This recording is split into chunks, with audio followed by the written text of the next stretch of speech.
사랑하는 영락교회 지체들에게 주 안에서 평화 인사를 나눕니다. 오늘은 2021년 11월 11일 목요일입니다. 오늘의 묵상 본문은 출애굽기 2장 1절로 10절까지의 말씀입니다. 오늘 본문 말씀 2장 1절부터의 말씀은 이렇게 시작합니다. 레위 가족 중 한 사람이 가서 레위 여자에게 장가들어. 모세가 태어나는 이야기죠. 레위 가족 중에 한 사람이라는 것은 이제 고핫의 아들 아드람이라는 모세의 아버지고, 레위 여자는 요게벳이라는 것을 이제 우리 출애굽기 6장을 보면 알 수 있죠. 그래서 아드람과 요게벳이 만나서 이제 모세가 태어나게 되는 거죠. 한 사람이 가서라고 했는데, 가서라고 하는 것은 이제 신랑이 가서 신부를 데려오는 것입니다. 이것은 가족을 떠나 여자와 하나 되는 것이 가족을 이루는 것이다, 부부의 의미다라는 주님의 말씀을 상징적으로 표현하는 것이지만, 농경사회고 가부장적인 사회죠. 실제는 남자가 가족을 떠나서 가정을 이루는 것이 아니라 영적 의미겠죠. 가서 이제 그 여성을 데리고 오는, 자기의 집으로 데리고 오는 이제 그런 형태였다 그러죠. 그렇게 이제 장가를 가게 되는 겁니다. 장가가 들어서 2절에 그 여자가 임신하여 아들을 낳으니, 임신해서 아들을 낳은 것이 모세인데, 실제로는 장가를 가자마자 아들을 낳으니 하니까 모세가 바로 태어난 것 같지만, 뒤에 보면 그에게는 3살 많은 아론이라는 형이 있고, 또 훨씬 더 나이가 많은 미리암이라고 하는 누나가 있죠. 그래서 셋째로 태어난 겁니다. 성경식 기술 방법이죠. 성경은 연대나 일의 순서에 대해서 아무 관심이 없어요. 우리 성경 묵상하시면서 많이 느끼셨을 겁니다. 그리고 세상에서 무슨 사건과 어떻게 만나는지 그런 거 별로 중요하지 않습니다. 하나님과의 관계, 하나님의 뜻 가운데 하나님의 사람들이 살아가는 그 이야기, 그 삶의 진실, 그것이 성경이 주목하고 성경에 관심을 갖고 우리에게 남기려고 하는 말씀의 참된 뜻이죠. 우리 어제 본문에도 나오죠. 이 히브리 산파 십브라와 부하. 십브라와 부하가 히브리 산파인데 뭐가 그렇게 역사적으로 중요하겠어요. 그런데 애굽의 시대인데 바로가 누구였는지, 그 왕의 이름이 뭐고 그 업적이 뭐고 어떤 시대였는지 그런 세상에 대한 아무런 묘사가 없습니다. 요셉이 억울한 일 당한 일, 어떻게 억울한 일을 당해서 감옥에 갔는지를 상세하게 기록하죠. 그리고 감옥 속에서 얼마나 힘들게 있었는지 이런 이야기들에 깊은 관심을 나타냅니다. 그런데 그 요셉의 후손들이 살아온 이야기, 400년의 시간이 그냥 훅 지나가 버려요. 한 줄로 지나가 버리는 겁니다. 이것이 성경이죠. 수많은 사람이 있었지만 누가 살았던, 무슨 세상에서 뭘 이루었던, 세상에서 무슨 업적이 있고 뭐 왕을 했던, 무슨 집안이 어땠던 아무 관심 없는 거죠. 그런 것은 현상의 것이고 모두 썩어지는 것이기 때문입니다. 그러나 그 안에 있는 바로가 중요한 게 아니에요. 애국 왕조가 중요한 것이 아닙니다. 거기에서 노예 생활하는 히브리인들 가운데 있었던 산파 십브라와 부하라고 하는 그 산파, 그들이 하나님을 경외하는 사람이었다는 거죠. 그리고 하나님의 그 뜻을 알고 그 뜻에 목숨을 걸고 순종하는 사람들이었다는 겁니다. 그래서 그것을 기록하고 기억하는 것이죠. 이것이 하나님의 길이에요. 늘 하나님 중심의 사건, 하나님 중심에서 의미 있는 사건들을 기술하고 그것이 우리에게 믿음의 증거가 되는 것이죠. 이것이 성경입니다. 늘 주님의 눈에 띄고 주님에게 기억되는 우리의 삶의 자리가 되기를 주의 이름으로 축원합니다. 그래서 뭐 몇째로 태어났던, 뭘 했던, 뭐 세상에서 뭘 가졌던 이런 건 아무 중요한 것이 아니라 하나님에게 우리가 누구인가라는 것이 이제 중요한 것이죠. 그 여자가 임신하여 아들을 낳으니 그가 잘생긴 것을 보고 석 달 동안 그를 숨겼으나, 잘생겼다라는 게 토부라는 말인데 우리 그 구약의 히브리어 성경에서 굉장히 중요한 단어죠. 단순히 비주얼적으로 외모가 잘생겼다, 물론 그런 의미도 들어있겠지만 그것보다도 이제 그 모든 면에서 뛰어난 것이죠. 이 기질적으로나 내면이나 그 모든 사람의 선함, 그 모든 것에 주님의 그 출중한 어떤 생명력, 이런 걸 상징할 때 쓰는 말입니다. 그가 남다르고 건강할 뿐 아니라 그게 아주 그냥 눈도 부리부리하고 눈에서 이제 광선이 나오는 아주 그런, 또 아주 그 선해 보이는 그런 아이다라는 것을 보여주는 거죠. 그런 귀한 생명을 이 가정 가운데 두신 거죠. 그 잘생긴 것을 보고 석 달 동안 그를 숨겼으나, 그러니까 짧게 석 달 동안 그를 숨겼다라고 했지만 이 갓난아이를 숨겨서 키운다는 게 얼마나 힘든 일이었겠습니까? 부모가 노역에 시달리고, 그리고 그 수많은 사람들이 모여서 같이 살고 있는 그런 집합적인 집합촌이었겠죠. 노예들이 모여 살고 있는, 거기에 감독들이 있고 애굽의 관리들이 있는데, 거기서 발견되면 바로 아이가 죽는 거죠. 엄마가, 그 아이만 죽겠습니까? 바로의 명령을 어기고 아이를 몰래, 남자아이를 키운 부모도 당연히 죽는 거죠. 가족이 몰살할 수도 있는 이제 그런 목숨을 걸고 이제 아이를 지키는 이제 그런 정말 말로 할 수 없는 그런 두려움과 조바심 속에서 아이를 하루하루 키웠을 거예요. 당연히 주님께 의지하고 기도하면서 오늘 하루 이 아이를 좀 지켜주십시오, 이렇게 키웠겠죠. 근데 문제는 아이가 어렸을 때는 잠을 많이 자죠. 그래서 어렸을 때는 숨길 수 있어요. 그런데 이제 석 달쯤 되면 100일이라는 건 특별한 날짜죠. 100일이 지나면 아이가 옹알이도 하고 아이가 이제 울면 우렁차게 울기 때문에 아이를 더 이상 숨길 수가 없는 거죠. 아이가 울 때마다 젖을 물릴 수도 없고 아이를 데리고 돌아다닐 수도 없잖아요. 그리고 그러니까 이제 아이를 키우기가 이제 난감해진 거죠. 얼마나 힘들었겠습니까? 절망적인 상황이었을 거예요. 아이를 차마 죽이라고 내줄 수 없으니까 엄마와 가족이 목숨을 걸고 지켰겠죠. 그런데 온 가족이 협력하고 뭐 어떻게든 아이를 지키려고 했겠지만 그 절망의 끝을 맞이하는 거죠. 더 이상 못 키운다. 이러다가는 아이 가족이 아니라 우리 첫째, 둘째, 우리 온 가족이 다 죽겠구나. 이런 철박한 그 벼랑에 쓴 거죠. 그 끝에서 주님께 의지하는 마음으로, 믿음으로 주님께 그 아이를 보내는 그 마음으로 그 아이의 생명을 주님께 맡기고 내어놓는 것이죠. 그래서 그를 섬겼으나 그를 내놓는 과정, 한 줄로 나오지만 얼마나 힘든 일이었을까라는 걸 보게 됩니다. 3절에 더 숨길 수 없게 되매 그를 위하여 갈대 상자를 가져다가 역청과 나무진을 칠하고 아기를 거기 담아 나일 강가 갈대 사이에 두고 더 숨길 수 없게 되매 그를 위하여 갈대 상자를 가져다가, 갈대 상자라는 게 테밭이라는 말인데, 테밭이라는 말이 우리 창세기 6장 14절에 나오는 노아의 방주, 그 방주가 테밭입니다. 상자예요. 방주에서 우리 뭐 방주 같은 거 남아있는 거 다 상상력으로 그려낸 거죠. 아주 멋들어진 항공모함처럼 생긴 큰 배를 만드는데 노아가 그런 배를 만들 수가 없죠. 그런 배를 상상도 할 수 없었을 거예요. 심지어 그런 사이즈의 규모의 배를 지금 만드는 것도 쉽지 않죠.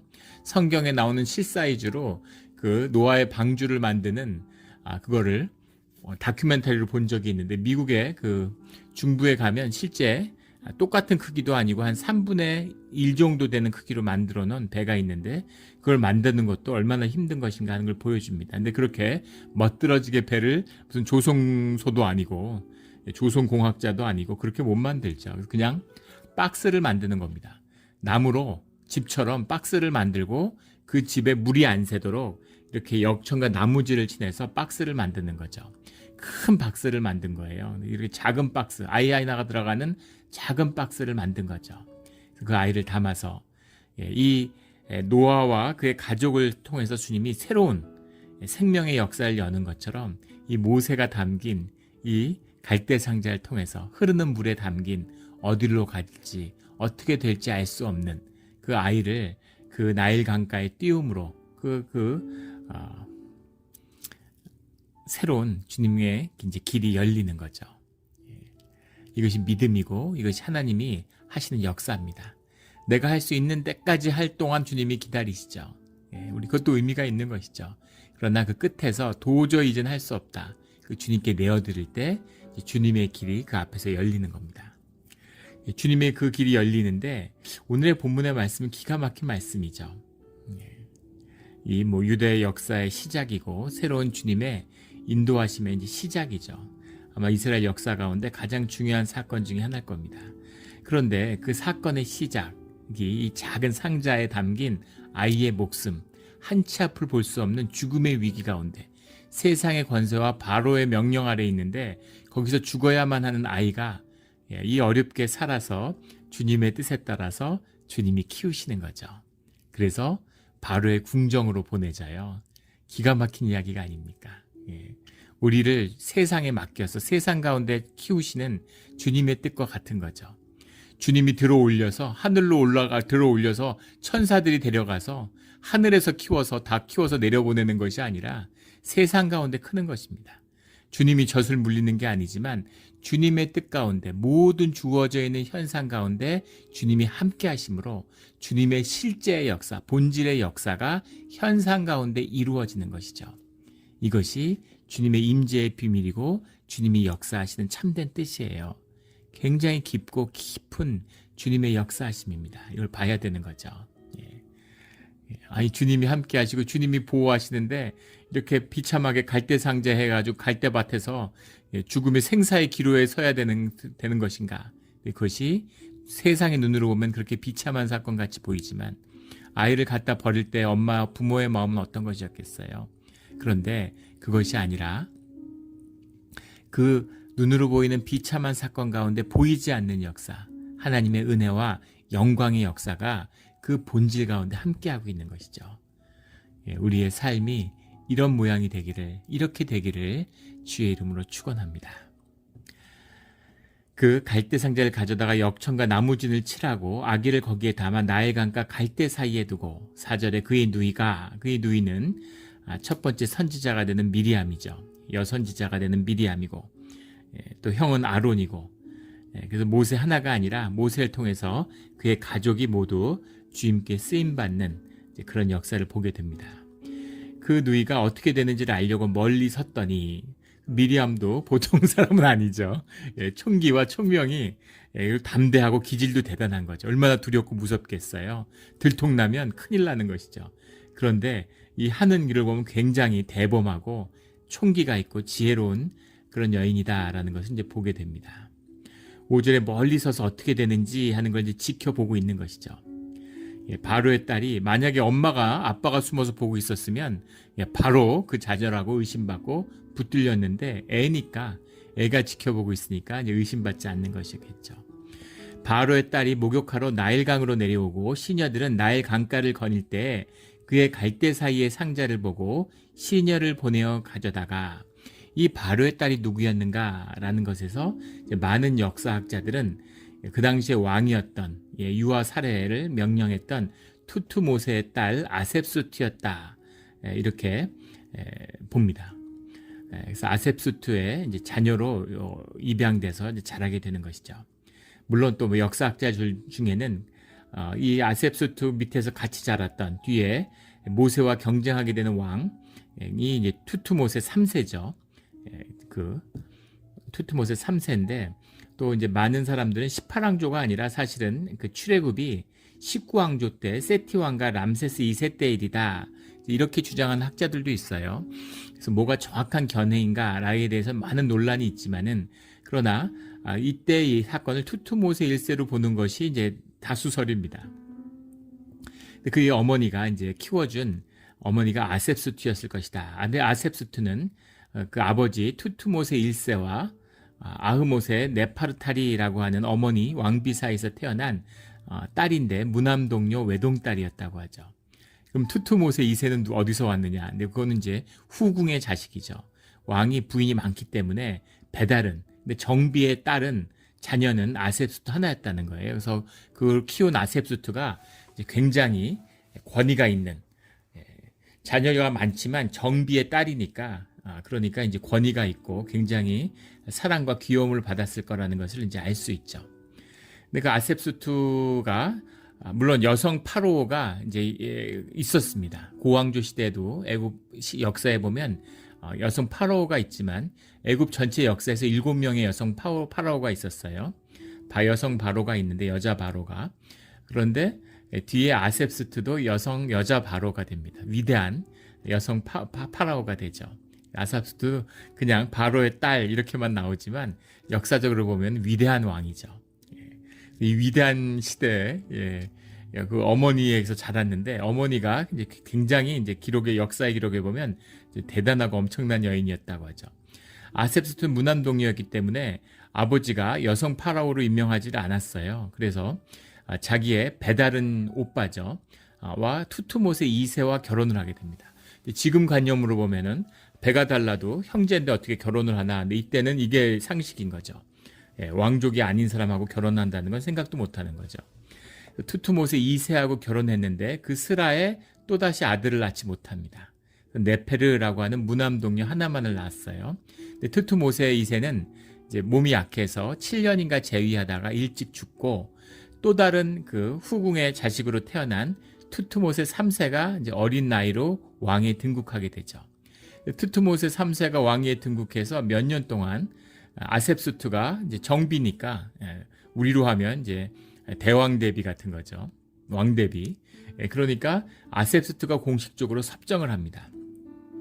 투투모세 3세가 뭐 3살 때였다고 하죠. 그러니까 아셉수트가 어머니가 당연히 이제 배다른 어머니지만 정궁으로서 정비로서 섭정을 하다가 한 7년 하다가 투투모세 3세를 왕위에서 내리고 아셉수트가 스스로 파라오가 돼요. 여성 파라오가. 그렇게 돼서 한 15년여 동안 뒤에는 통치를 하게 됩니다. 그런데 아셉수트가 있는 동안에 이제 국토도 넓어지고 국가를 완전히 개혁하는 그런 대대적인 그런 아주 국력이 흥왕하는 그런 시대를 살게 되죠. 아셉수트가 죽은 다음에 투투모세 3세가 다시 왕권을 회복해서 이제 왕을 통치하게 됩니다. 그런 시대가 담겨 있는 거죠. 그 아셉수트의 아들로 자랐어요. 왕자로 자랐으니까 뭐 천문부터 지리, 무슨 뭐 수사학부터 의학부터 그 시대의 모든 첨단 학문을 다 배웠겠죠. 그리고 세상이 어떻게 돌아가는지 통치의 수를 배웠을 겁니다. 그런데 아주 기가 막힌 것은 만약에 아셉수트에게 아들이 여럿 있었다. 그러면 아마 완전히 찬밥이었겠죠. 그리고 아마 이렇게 아들로 입양해서 키울 생각을 하지 않았을지도 몰라요. 그 다음에 왜 그렇게 궁에서 오래 살 수 있었을까? 만약에 투투모세 3세가 일찍 왕이 돼서 쭉 왕이 있었다면 왕궁에 같이 살지 못하죠. 그리고 아마 쉽지 않았을 거예요. 그리고 아마 천덕꾸러기가 됐겠죠. 그런데 형제가 여자 형제만 있지 남자 형제는 없는 입양됐지만 아들로 자라고 어머니가 파라오가 된 거죠. 섭정이었고 그러니까 절대적인 왕권을 진 절대 권력을 진 어머니 밑에서 자란 거예요. 그래서 바로의 딸이 잠깐 길러준 게 아니라 사실은 그 나라의 뭐 왕자로서 누릴 걸 다 누리고 엄청난 권세 아래서 자랐다는 사실을 볼 수 있는 거죠.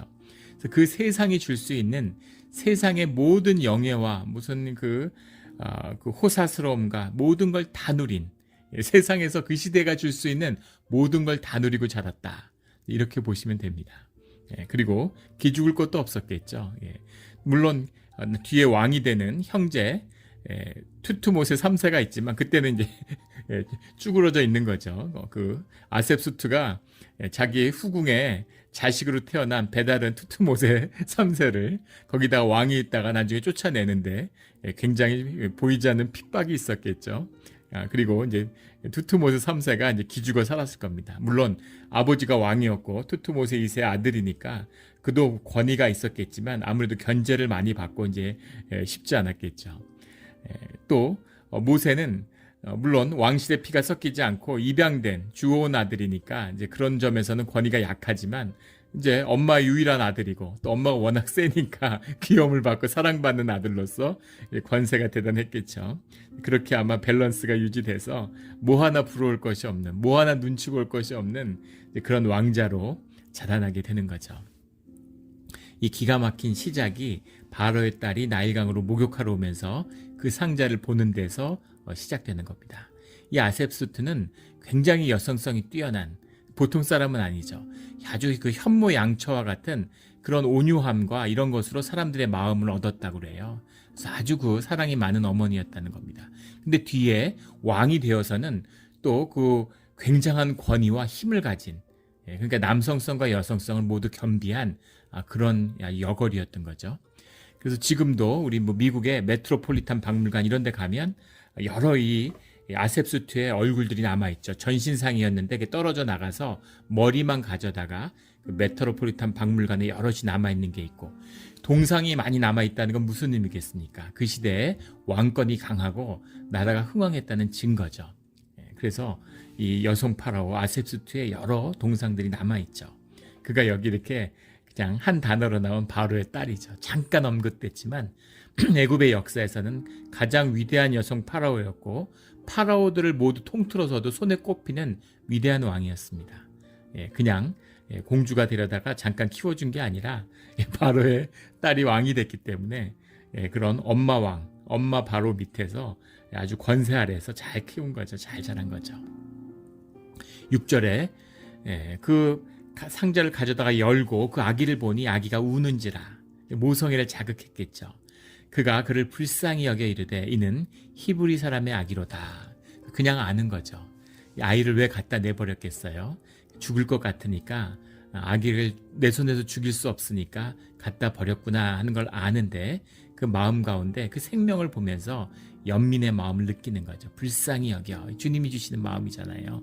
주님이 우리를 향한 주님의 마음의 성품의 가장 중심에 있는 마음, 그 마음을 아셉수트가 품은 거죠. 저는 그렇게 봅니다. 아셉수트가 그냥 공주로 태어나서 그냥 찬밥으로 살다가 뭐 있는지도 없는지도 모르게, 뭐 물론 귀족한테 시집가서 잘 살았겠지만 잘못 휘말리면 그 피를 볼 수도 있는 굉장히 위험한 자리죠. 공주로 자라나는 아들이 아니라 딸로 정비의 자식으로 태어났다는 거 하는 건 사실은 굉장히 위험할 수도 있습니다. 근데 그가 계속 그렇게 승승장구하고 위대한 여성 파라오로서 이름을 떨칠 수 있었던 이유는 이 긍휼히 여기는 마음으로 모세를 입양했기 때문이에요. 그래서 모세를 키우는 동안 그 아셉수트에게도 모세에게 주어진 축복이 이 아셉수트의 삶도 지배한 것입니다. 이것이 주님의 섭리고 주님의 은혜의 비밀이에요. 주의 자녀를 선대하고 주의 사람을 선대하는 자는 주님이 축복하시겠다고 약속하셨죠. 그래서 주의 사람에게 잘하는 자들은 복을 받아요. 그리고 학대하고 핍박하는 자들은 주님의 벌을 받는 것이죠. 하늘의 저주를 받는 것입니다. 그래서 아셉수트가 역사에 남는 위대한 여왕이 될 수 있었던 그 비밀이 오늘 이 사건, 이 모세를 불쌍히 여겨서 이 아이를 데려다 키우기로 한 여기 있는 것이죠. 이 작은 것이, 이 작은 진실된 습관이 한 운명을, 민족의 운명을, 국가의 운명을, 한 여인의 운명을 바꾸는 것입니다. 이런 복을 누리는 진실한 선택을 늘 하는 주님과 함께하는 우리 삶의 순간순간이 되기를 주의 이름으로 축원합니다. 7절에 그의 누이가 바로의 딸에게 이르되, 걷는 걸 보고 그 여자애가 갔겠죠. 그러니까 대범한 거죠. 내가 가서 당신을 위하여 히브리 여인 중에서 유모를 불러다가 이 아기에게 젖을 먹이게 하리이까. 이렇게 총명한 딸이 있는 거죠. 하나님이 주신 기가 막힌 지혜죠. 8절에 애를 데려왔지만 석 달짜리를 어떻게 키우겠어요? 젖먹이가 있어야 되는 거죠. 바로의 딸이 그에게 이르되 가라 하매, 그래 네가 가서 구해와. 그렇게 얘기하지. 그 소녀가 가서 그 아기의 어머니를 불러오니, 모세의 엄마 요게벳이죠. 요게벳이 이제 낳았으니까 요게벳을 데려오니까 바로의 딸이 그에게 이르되 이 아기를 데려다가 나를 위하여 젖을 먹이라. 내가 그 싹을 주리라. 여인이 아기를 데려다가 젖을 먹이더니 요게벳가 아이를 버렸는데 다시 아이를 데려와서 집에서 키울 수 있게 된 거죠. 물론 오래 키우지 못하고 길어봐야 한 3살 때까지 키웠겠죠. 그러나 그 젖을 먹이고 엄마의 품에서 자라는 것은 너무나 중요한 시기죠. 지금 발달 심리학 그런 것을 이제 전공한 학자들도 인생에서 가장 중요한 시기가 2살 때까지라 그러죠. 그때 우리의 인격과 우리의 삶에 가장 중요한 것이 이제 형성되는 이제 그런 시기죠. 그래서 그때 엄마의 젖을 먹고 모유를 먹는다는 것, 엄마와 정서적인 교감을 한다는 것, 이게 굉장히 중요하다는 겁니다. 아마 개들 많이 키우시는데 개들 키워본 분들 아실 거예요. 그 수의사들이 그런 이야기하죠. 개들 중에서 이렇게 통제가 안 되고 훈련이 안 되는 개들이 있습니다. 개는 1살 이전에 훈련이 안 되는 개들은 훈련이 안 된다고 그러죠. 그래서 그 성장할 때 훈련을 시키는 게 가장 중요한데, 성장할 때 1살 이전에 훈련을 시켰는데도 걔가 싸납고 막 물고 막 짖고 막 이렇게 불안하고 막 짖고 이러는 개들이 있어요. 그래서 아무리 훈련을 해도 도저히 안 되는 개들이 있습니다. 그래서 왜 그럴까? 그 개는 왜 그럴까? 근데 그 개의 다른 형제들도 안 그런데 왜 걔가 이렇게 훈련이 안 되고 엉망인가? 이제 그 개들이 너무 일찍 그 엄마 개와 떨어지기 때문이라는 거죠.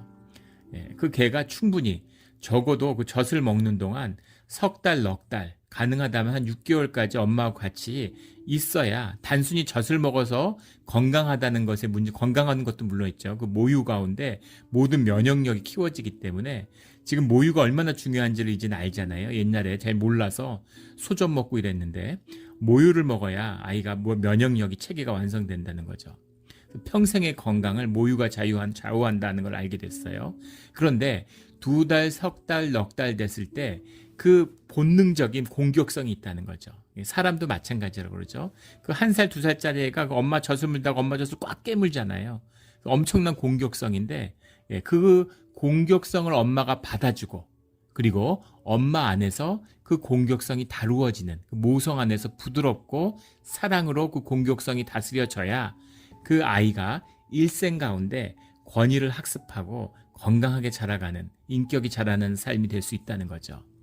개조차도 그 시기를 놓치면 너무 일찍 귀엽고 막 어릴 때 새끼 때 귀여우니까 태어난 지 막 4주, 3주, 5주 되네 이런 애를 데려다 키우면 개가 비실비실할 뿐만 아니라 자주 아플 뿐 아니라 그 공격성이 제어되지 않아서 그게 발현되면 완전히 누구도 못 말리는 그런 아주 폭군같이 그런 견이 될 수 있다는 거죠. 싸납기만 하고 막 물려고 그러고 훈련이 안 되는 그런 개가 된다는 거예요. 사람도 마찬가지죠. 엄마의 사랑을 충분히 받고 어린 시절 엄마를 통해서 그 사랑 가운데서 자기 공격성이 잘 다스려지지 않으면 그런 사람들 폭군으로 자라는 아이들이 있잖아요. 뭐 하여간 누구나 들이받으려고 아무나 물을 물려고 그러고 뭐 이렇게 아주 삐딱해지는 그런 삐뚤어진 성품으로 자랄 수 있는 것이죠. 그게 아주 굉장히 중요한 시기인데 기가 막히게 모세는 낳아준 엄마의 모유를 먹으면서 엄마의 사랑 가운데서 자랄 수 있게 된 겁니다. 물론 그 시기가 길지 않고 아이가 뭐 혹자는 그 시대에 뭐 옛날엔 그런 게 있었죠. 한 7살 때까지도 뭐 모유를 먹었다 이렇게 얘기를 하는데 그러진 않았을 것 같고 뭐 길어야 3살이었겠죠. 물론 이유식이 없었기 때문에 지금은 뭐 한 1년 이렇게 먹으면 막 모유 떼죠. 그러나 그 시절에는 이유식이 없기 때문에 한 3살 때까지는 모유를 이제 먹고 자랐다고 그러죠. 그래서 3살이 되면 다시 이제 바로에게 가서 바로의 딸이 키우게 되는 겁니다. 아셉수트가 키웠겠죠. 10절에 그 아기가 자라매. 근데 기가 막힌 건 싹쓸 줄이라 라는 것입니다. 자기의 아이에게 젖을 먹이고 자기 아이를 키우는데 싹쓸을 받아요. 그리고 그 대우나 처우가 완전히 달라졌겠죠. 바로가 아이를 입양, 바로의 딸이, 바로의 공주가, 그것도 무남동료 외딸인데 공주가 자식을 입양했는데 그 아이의 유모가 돼서 그 아이의 젖을 먹이고 그리고 그 바로의 딸에게서 공주에게서 싹을 받고 있어요. 단순히 먹고 사는 게 해결된 게 아니라 누가 건드리겠습니까? 히브리의 노예촌에선 얘기할 것도 없는 거고 거기 나와 있는 애굽 관리들이나 그 노예 감독관들이 전부 다 오히려 이 집의 눈치를 봤을 거예요. 행여나 그 아이를 키우는데 누가 될까봐 아마 굉장히 조심했을 겁니다. 그래서 이 복이 임한 거죠. 아주 풍족하게 풍요롭게 일을 안 했겠죠. 처음에 아이를 젖 먹이고 몰래 먹이고 하루 종일 고된 노동을 하고 몰래 숨어서 눈치 보면서 와서 또 젖 먹이고 가고 이랬겠죠. 뭐 젖을 짜다가 먹였든지 이랬겠지만 이제는 아이의 모유하고 쉬고 잘 먹고 또 모유가 잘 나와야 되니까 싹쓸 받는 것도 있고 잘 먹었겠죠. 그래서 온 가족의 살 길을 열어주는 거죠. 물론 그 기간이 길지는 않았지만 이렇게 아이를 낳고 추스릴 수 있는 그런 시간을 주님이 허락해 주시는 거죠. 은혜고 감사함입니다. 그래서 아이를 이렇게 사랑과 은혜 가운데 기가 막힌 주님의 은혜와 섬세하신 주님의 손길을 우리가 만나게 되는 거죠. 10절에 그 아기가 자라매 바로의 딸에게로 데려가니 그가 그의 아들이 되니라. 그래서 아들로 입양한 아들로 자라는 거죠. 자기도 아들이 없으니까. 또 자기도 무남 동료로 자랐고 자기 딸도 무남 동료고, 그러니까 아들을 자랐으니까 자기 아들처럼 또 어릴 때 석 달 될 때부터 데려다가 이 어릴 때부터 키웠으니까 완전히 모세도 당연히 어머니로 알고 따랐을 것이고, 또 인물도 잘생기고 똑똑하고 어디 내놔도 이제 빠질 것이 없는 왕실의 피만 있었다면 정말 바로가 돼야 되는, 아마 그런 고민도 했을 거예요. 모세를 이 애굽의 왕으로 세워보려고 하는 이제 그런 마음도 있었겠죠. 그렇게 그 자녀를 아주 그 귀하게 잘 키우게 되는 것이죠. 그가 그의 이름을 모세라 하여 이르되 이는 그를 물에서 건져내었음이라 하였더라. 모세라는 이름을 짓게 되는데 모셰죠. 모셰. 히브리어는 모셰 이런 건데, 이건 두 가지 견해가 있습니다. 건져냈다, 물에서 건져내었음이라고 했기 때문에 혹자들은 마사다 이렇게 얘기한, 마사라는 게 끌어내다, 건져내다 해서 마사에서 모셰가 왔을 것이다 이런 해석도 있고, 그게 아니라 모라고 하는 것이 이제 물이죠. 물이란 뜻입니다. 그게 우세스라는 게 이제 건져내다라는 거기 때문에 물에서 건져냈다 해서 모와 우세스가 만나서 그래서 모셰가 됐을 것이다. 이런 해석도 두 개 다 뜻이 통하죠. 마사도 괜찮고 모세스도 괜찮습니다.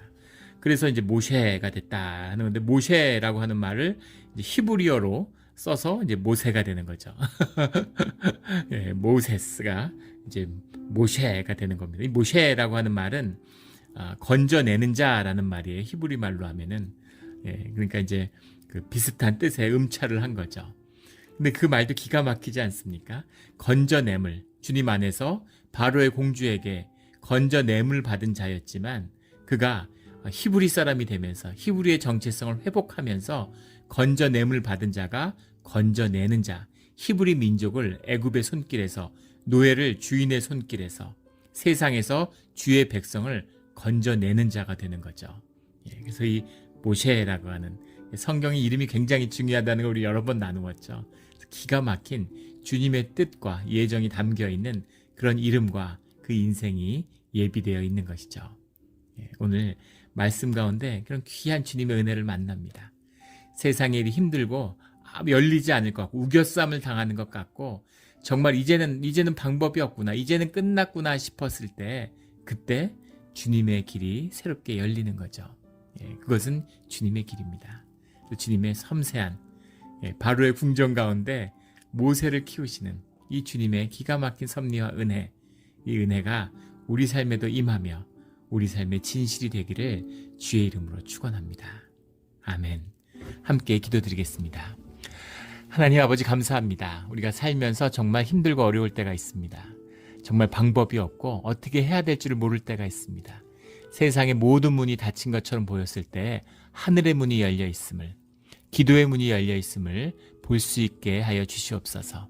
주님께 간구하고 주님이 열어주시는 문이 진짜 문이고 우리 삶의 본질이 회복되는 것이며 우리가 이 껍데기의 삶을, 거짓의 삶을 진실하게 살 수 있는 길임을 주님이 우리에게 말씀하셨사오니 그 말씀대로, 은혜대로 주님께 건지움 받은 우리가 세상에서 주의 뜻을 행하며 주의 사람들을 건져내는 자로 살 수 있게 되기를 소원합니다.